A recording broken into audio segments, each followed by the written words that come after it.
रावण राक्षस कुल का था, इसलिए वह पूरे ब्रह्मांड पर राज करना चाहता था। वह सबसे ज़्यादा ताकतवर बनना चाहता था। यही लालसा लेकर वह एक बार भगवान ब्रह्मा की तपस्या करता है। उसकी कड़ी तपस्या से ब्रह्मा जी खुश हो जाते हैं और उसे वरदान मांगने के लिए कहते हैं। तब रावण ब्रह्मा जी को कहते हैं कि मुझे अमर होने का वरदान दीजिए। वहाँ ब्रह्मा जी कहते हैं कि मैं तुम्हें यह नहीं दे सकता, इसके अलावा दूसरा वरदान मांग सकते हो। वह वरदान मांगता है कि मुझे सुर, असुर, नाग, कन्या, भूत, पिशाच कोई भी न मार सके, ऐसा वरदान दे दीजिए। लेकिन इन जीवों में वह मनुष्य का नाम लेना भूल जाता है।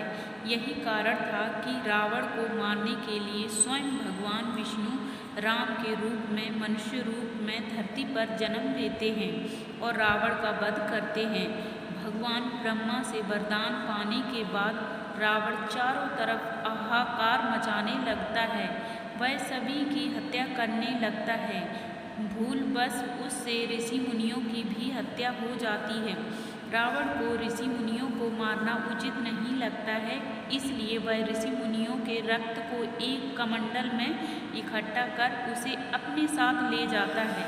रावण जिसके कमंडल में ऋषि मुनियों का रक्त इकट्ठा करता है, वह कमंडल गृत्समत ऋषि का होता है, जो चाहते थे कि माँ लक्ष्मी स्वयं उनके घर पुत्री के रूप में जन्म लें।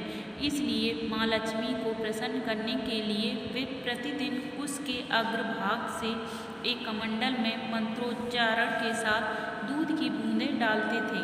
रावण ने इसी स्थान पर ऋषि मुनियों का वध किया था और अपनी गलती का एहसास होने पर वह भूलवश इसी गृत्समत ऋषि के कमंडल में उन ऋषियों के रक्त को एकत्रित कर लेता है।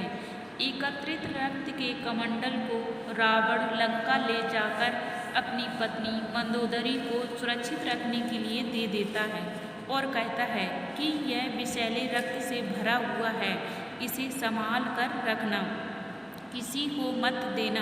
ऐसा कहने के बाद वह सहस्त्रयात्री पर्वत पर विहार करने के लिए चला जाता है। मंदोदरी को स्वयं की इस तरह अपेक्षा करने रावण का विहार करने चले जाना अच्छा नहीं लगा और वह क्रोधवश कमंडल के रक्त को विष समझकर पी जाती हैं। उसको पीने के बाद मंदोदरी की मृत्यु तो नहीं होती, लेकिन कुछ दिन के बाद वह गर्भवती हो जाती हैं।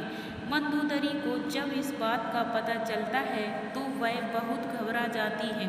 उसे लगता है कि अन्य लोगों को इसके बारे में पता चलेगा तब क्या होगा।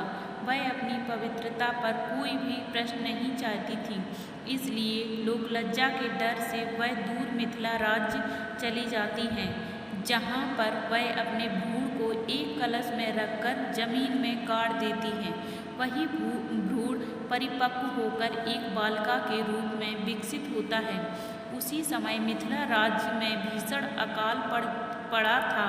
ऋषियों ने मिथिला के राजा जनक से यज्ञ का आयोजन करने के लिए कहा, जिससे वर्षा हो और उनका कष्ट दूर हो। यज्ञ की समाप्ति के अवसर पर राजा जनक अपने हाथों से हल लेकर खेत जोत रहे थे। तभी उनके हल का नुकीला भाग, जिसे सीत कहते हैं, किसी कठोर चीज से टकराया और हल वहीं अटक गया। जब उस स्थान पर खुदाई हुई तब एक कलश मिला, जिसमें एक सुंदर कन्या थी। राजा जनक ने उस कन्या को कलश से बाहर निकाला और उसे अपनी पुत्री के रूप में स्वीकार किया। जनक की पत्नी उस समय निसंतान थी, इसलिए बेटी को पाकर वो अत्यंत प्रसन्न हुई। चूँकि हल के उस हिस्से से टकराकर माता सीता मिली थी, जिसे सीत कहा जाता है, इसलिए उनका नाम सीता रखा गया। वही जनक पुत्री के रूप में उन्हें जानकी कहा गया। माता सीता को धरती पुत्री भी कहा जाता है। माता सीता धरती के कोख से निकलती हैं और अंत में धरती में ही समा जाती हैं।